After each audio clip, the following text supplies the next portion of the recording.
Hi, I'm Jack. Welcome back to my channel and another video. Going to be doing a ranking today of the 7 Mission Impossible films, including the new one, Dead Reckoning Part 1.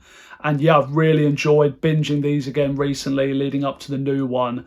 You know, quite a set of movies going back from starting in '96, where you had this very small scale spy thriller, and what is now this multi-$100 million action franchise, still being led by Tom Cruise. So really quite an impressive set of films, very, very consistent. I honestly really enjoy most of these. There's only a couple on here that I'm not so keen on. So overall, a really great franchise, a great set of films, and I'm very much looking forward to Dead Reckoning Part 2 whenever we get it. So looking forward to chatting about these today. Let's get into my list. So my number 7 choice is going to be Mission Impossible 2. This one just doesn't really work for me, to be honest. I know the director, John Woo, is quite a respected director in action cinema, but his style just doesn't really gel with me for some reason. I love, that opening scene where Ethan is scaling that cliff. That looks amazing. It's one of the best scenes in the film. And when he arrives at the top and he gets his spy sunglasses and you've got Limp Bizkit playing in the background, you suddenly start to realise the kind of movie you're in for. And that is not a good thing. All of the slow motion throughout Mission Impossible 2 is really off-putting to me. Every time somebody throws a punch or kicks someone, or, a car comes round a corner, Thandie Newton coming into the room looking hot, every single moment is in slow motion, and it just takes away all of the excitement. It's quite cheesy. It's just overall quite a bland and boring movie, to be honest. I really start to feel the runtime on this one. It just feels like it's style over substance. All of the big over-the-top action scenes here are at the expense of decent characters and a decent story. And the fact that it's all in slow motion, as I say, takes away from that excitement for me, and I just start to really tire of it. It's not the worst film in the world. This is the only one, though, that I can't ever see myself wanting to go back to out of choice, unless, I was really making a thing of binging through the franchise. I wouldn't just throw this one out of choice. But so it's not a terrible film, but for me, it's easily the worst in the franchise. So my number 6 choice is going to be Mission Impossible 1. And this was actually a first time watch for me. I've actually seen a few of these before a number of times, but for whatever reason, I just never gone back to see the original. And when I was binging them recently, this was the first time. And I actually really enjoy particularly the first half of this one. It's got a very different tone to the rest of the movies. And I really do like the way it kind of sets up. I like how they throw you off with what happens to Ethan's team with the IMF at the beginning. I love a lot of sort of the little character moments. I think it's got a lot of good dialogue. The scene where everything kicks off and he first goes back to the safe house and he's laying out all the glass to hear whether people are coming up, and he's just in this little room loading up a computer and trying to work out what the hell is going on. I really was finding myself very engaged with that. I really enjoyed that. For me, though, it starts to go a little bit downhill in the second half. In all honesty, I find the plot a little bit confusing. I don't want to spoil it just in case no one's seen it, but there's a twist that happens about 2/3 of the way through. And I have a little bit of trouble understanding how it all ties together. Literally at the end, I had to go and Google what was actually going on there. I couldn't really work out why the twist had happened the way it did.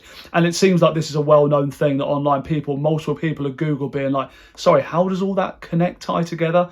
I don't know. So I definitely found myself just feeling a little bit lost in that second half. And as well as that, at the end, they decide to go, even though this is kind of more of a spy film, they go for that big action scene at the end on the train. And I just find the effects at the end of that, when you've got the helicopter going through the tunnel, they do look a bit dated now. Takes me out of the moment a little bit. Just feels very over the top, especially when it's in the kind of film that we've just gone through. So, it's still a good film overall. There is an amazing scene in the middle where they're stealing the knock list from the headquarters, and Ethan's having to hang down on that zip wire to get it. I really loved that. So yeah, it's still a decent film. I will watch this one again, but when I'm comparing it to the later ones in the franchise, it doesn't get up there for me. So good film, but just, yeah, lower down on this list. So my number 5 choice is going to be Mission Impossible 3. And I actually had quite a hard time deciding between this one and the next one. Mission Impossible 3 is definitely a step up for me from 1 and 2. I actually really like this one. And this is one of the entries that I've seen a number of times. I think the most memorable thing about this for me is the villain. Obviously, you've got Philip Seymour Hoffman playing it. And he's just a cut above. You know, what an actor. His portrayal of this villain to me just always really stands out. He's very intimidating. He really means business. And I feel like he's one of the only villains we get throughout this set of movies where it feels like Ethan as well takes him very seriously. Like some of the cold way in which he is threatening things, you can tell in Ethan's eyes that you know he's serious. And that really stood out to me. I really, really like him as a villain. I think this film's got a lot of good action scenes. There's a really great one on the bridge where, Philip Seymour Hoffman's team are picking him up or trying to get him away or extract him, and everything kicks off on that bridge. I think that's a really cool scene. I think with this one, the only thing that holds it back a bit is I would have liked more context as to what the rabbit's foot was. Obviously in this, it's just given that it's some kind of biological threat.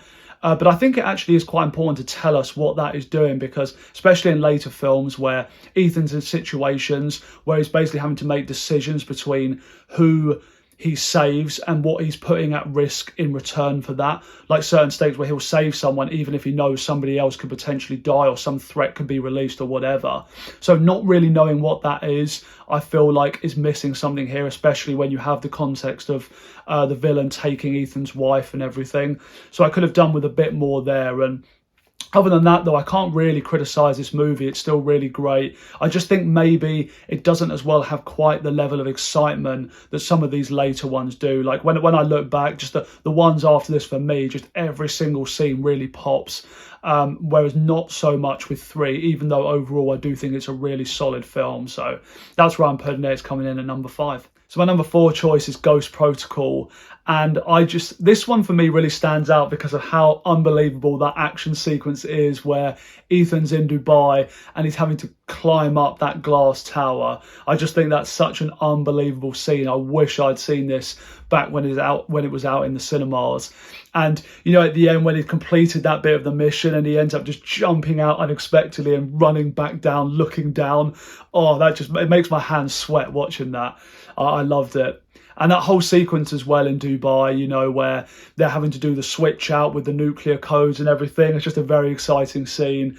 Quite surprising as well, where you have the two women fighting and Leah Seydoux' character gets kicked out of the tower. It was quite unexpected. It's where the franchise definitely got a lot more violent. Just this moment where she's booted out of the window. It's just a really, really insane scene. I love Jeremy Renner's character coming in here as well. I think he really adds a lot. And just the group in general, I think they really found the right balance here, kind of how much they include them and, bring in the character, Simon Pegg's character more to the front really worked for me. He's very funny. He's got a lot of chemistry with the other characters. He's a lot of fun. I really enjoy him having a much bigger part.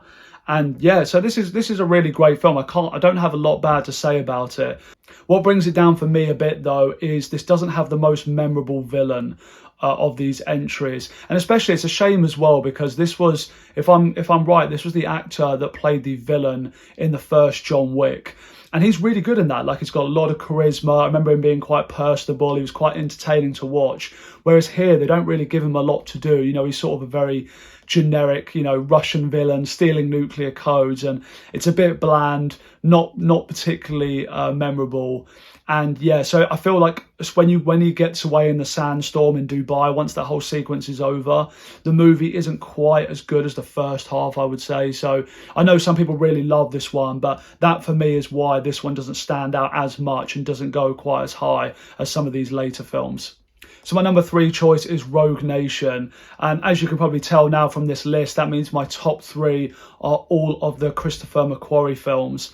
And I just feel like he got the tone just right between how dark, how serious these are with the fun elements as well. He just kind of knew the balance. And for me, as I've talked about before in previous videos, action movies work better for me when they are a little bit more serious, more gritty.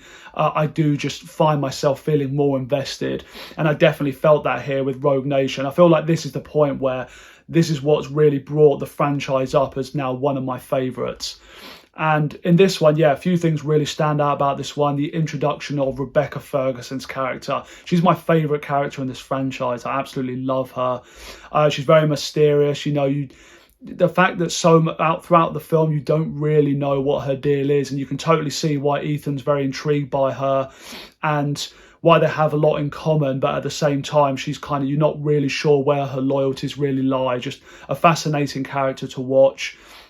Couple of really memorable sequences as well. The whole thing where they're trying to assassinate the Chancellor at the opera. Really, really cool sequence there. And the scene where they have to go into the underwater vault. Yeah, that makes me, I hate watching people sort of running out of breath underwater. So that was a really tense sequence for me. And I just think as well, I think this one had a better villain. Not as good as Philip Seymour Hoffman's. I still think his is the best villain, but Sean Harris for me, he's quite a menacing kind of guy. Very interesting to watch. And I like how they set him up, what he's kind of about, this rogue MI6 agent who's now kind of this crazy guy who has all kinds of global plans, and, you know, Ethan trying to stop him. Just, yeah, very, very interesting film. Really enjoy this one. A lot of great action stuff, very entertaining. So yeah, I don't really have a lot to criticize about it. I just feel like the next two for me just took it up to that next level. So yeah, my number 2 choice is the new one, Dead Reckoning Part 1.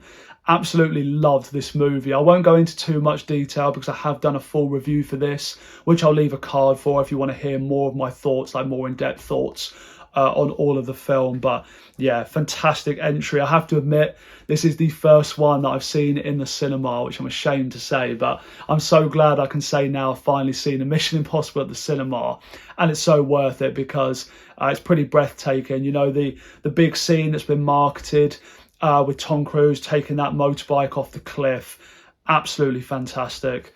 And you know, I'm glad they didn't overdo it, overplay it. You know, it'd been marketed so much, I was worried they were going to sort of, you know, be overly indulgent on it. But no, it's really funny how they set it up, and in its execution, it's absolutely insane. Tom Cruise is a madman, and we love him for it because he brings us these unbelievable action scenes. I loved the AI story here as well. You know, this AI technology that's got out of control, so kind of provides a little bit of something different than what we've seen before. This quite interesting character of Gabriel who comes in and he's obsessed with this AI, and he kind of sees it in like a religious way, how much he wants to get hold of it and have power of it. So I really kind of liked that plot a bit more, again, a bit more standout than some of the plot lines and stories we've had in the previous films. And as well, this new character that Hayley Atwell plays, Grace, absolutely loved her. She's like this pickpocket professional who is kind of going after this key as well to get hold of the AI, but she's doing her own thing. Again, like when you first meet Rebecca Ferguson's character, not really sure of her deal, but she's just a very, very intriguing, fun, energetic character. Great chemistry between her and Tom Cruise as well. Just a really great addition of a character to bring in here. Loved her. So yeah, overall, absolutely fantastic film. Again, it's a film that I'd almost give a perfect rating. It's just, for me, the one above it is just, if I had to put the two together, I think my number 1 would come in just above it. It's so close though, because I loved this and I'm really looking forward to seeing it again. And as well, it is currently my favourite movie that's been released this year. So yeah, my number 2 choice, Dead Reckoning Part 1. So my number 1 choice is Fallout. Yeah, I absolutely love this movie. This isn't just one of my favourite Mission Impossible, but this is one of my favourite action movies of all time. I love this one to death. I just feel like when you look back at the franchise and you take all the best elements from each of the entries, this one just kind of perfects all of them. Every single part it gets right. The action, the characters, the emotion, the story, all of it has just been done so well. I feel so immersed and involved in everything that's going on here. The fact that the action is actually stressful to watch. Like I felt actually stressed watching this one, because so much of the action, everything from parachuting out of the Globemaster, where Henry Cavill, his character, is passed out and Tom Cruise is trying to wake him up to pull out his parachute. That's insane. You got the whole scene at the end, which Tom Cruise literally learned how to fly a helicopter for. It's like he read the script and saw there was going to be this big sequence involving a helicopter fight, so he learned to do it, which is just amazing. And it's an incredible scene. Again, just like the fight scenes as well, just they feel so real. They look really brutal, especially that one at the start in the bathroom. Like, to me, when you compare a fight scene like here in Fallout to something like Mission Impossible 2, to me, I just don't understand how anybody can prefer that kind of action to this. Like, this is real, intense, proper fighting. It feels like there's stakes, like there's something real going on. And for me, there's just no comparison. This is head and shoulders above that. Henry Cavill here as well, I actually really enjoy. Like, I'm actually not the biggest Henry Cavill fan. I think he's good, but I'm not as into him as other people are. He doesn't always quite engage me fully. Whereas I feel here, this is a character that he's meant to play. Just this kind of assassin that's leering over them the whole time. He's very intimidating. You never really know what his deal is. I found he was really great here. He was really an interesting character, brought a lot to the movie. I feel like there's a lot of emotional payoffs as well here towards the end of Fallout, with having Ethan's wife Michelle Montague getting caught up in this situation, and the way everything ties up with Ilsa, where throughout the film they're having these various conflicts because of their differing interests, and you really feel for the situation, because they kind of have this love and respect for each other, but just at certain times certain things come up that they end up fighting. And yeah, I just love the dynamic between those two characters, and I really like how this film ties up those stories. But yeah, overall for me, I just think this is the Mission Impossible film that's going to stick with me the most. It's got the best action, it's got a great story, emotional moments, great characters, and it's one that it's one that I'm going to remember. It's the one that I'm probably going to go back and watch the most. It's an absolutely fantastic movie. Really can't recommend this one enough. I think even just for this one alone, it's worth watching everything that's come before it just to see this movie, because it really is great. So yeah, for me, my number one film, Mission Impossible Fallout. So thanks a lot for watching my Mission Impossible ranking. As I said, I will leave a link for anybody that wants to check out more of my in-depth thoughts on the new movie Dead Reckoning. And as well, please do let me know in the comments what your ranking of all the Mission Impossible films are, maybe what your favourite is, what your worst are, and some of your reasons. Would be really interested to hear that. So please do leave me a like on the video and subscribe to the channel if you've been enjoying my content, and I'll see you next time.